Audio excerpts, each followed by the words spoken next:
ಅಂದರೆ ನೀವು ಹೇಳೋದು ಏನು ಅಂದರೆ ಕಿಡ್ನಿ ವೈಫಲ್ಯ ಆದಂಥ ರೋಗಿ ಯಾರಿದ್ದಾನೆ ಆತನಿಗೆ ಆಯಾಸ ಆಗತ್ತೆ, ಬಳಲಿಕೆ ಆಗತ್ತೆ, ನಿತ್ರಾಣ ಆಗ್ತಾನೆ, ಇವೆಲ್ಲ ಸಿಂಪ್ಟಮ್ ಕೂಡ ಕಿಡ್ನಿ ವೈಫಲ್ಯ ಆಗಿರುವ ಸಾಧ್ಯತೆಗಳಿದ್ದಾವೆ ಅಂತ. ಹೌದು.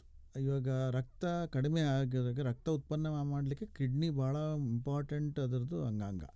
ಆ ರಕ್ತ ಉತ್ಪನ್ನ ಮಾಡಲಿಕ್ಕೆ ಒಂದು ಹಾರ್ಮೋನ್ ಎರಿಥ್ರೋಪಾಯ್ಟಿನ್ ಅಂತ ಬರೋದು ಕಿಡ್ನಿಯಿಂದನೇ. ಉತ್ಪನ್ನ ಆಗೋದು ಮಜ್ಜೆ ಅಂದರೆ ಬೋನ್ ಮ್ಯಾರೋಯಿಂದ. ನ್ಯೂಟ್ರಿಯೆಂಟ್ಸ್ ಅಂದರೆ ಐರನ್ ಆಗಲಿ, ಫೋಲಿಕ್ ಆ್ಯಸಿಡ್ ಆಗಲಿ, ವಿಟಮಿನ್ B12 ಅದೆಲ್ಲ ಅದು ರಕ್ತ ಉತ್ಪನ್ನ ಆಗೋ ಮಜ್ಜೆ ಅಂದರೆ ಬೋನ್ ಮ್ಯಾರೋಗೆ ಹೋದಾಗ ಅಲ್ಲಿ ಒಂದು ಹಾರ್ಮೋನ್ ಬೇಕಾಗುತ್ತೆ, ಎರಿಥ್ರೋಪಾಯ್ಟಿನ್ ಅಂತ. ಆ ಹಾರ್ಮೋನು ಈ ಕಿಡ್ನಿಯಿಂದನೇ ಉತ್ಪನ್ನ ಆಗೋದು. ಆ ಹಾರ್ಮೋನ್ ಯಾವಾಗ ಕಿಡ್ನಿ ಪ್ರಾಬ್ಲಮಿಂದ ಕಡಿಮೆ ಆಗುತ್ತೆ, ರಕ್ತ ಕಡಿಮೆ ಆಗುತ್ತೆ.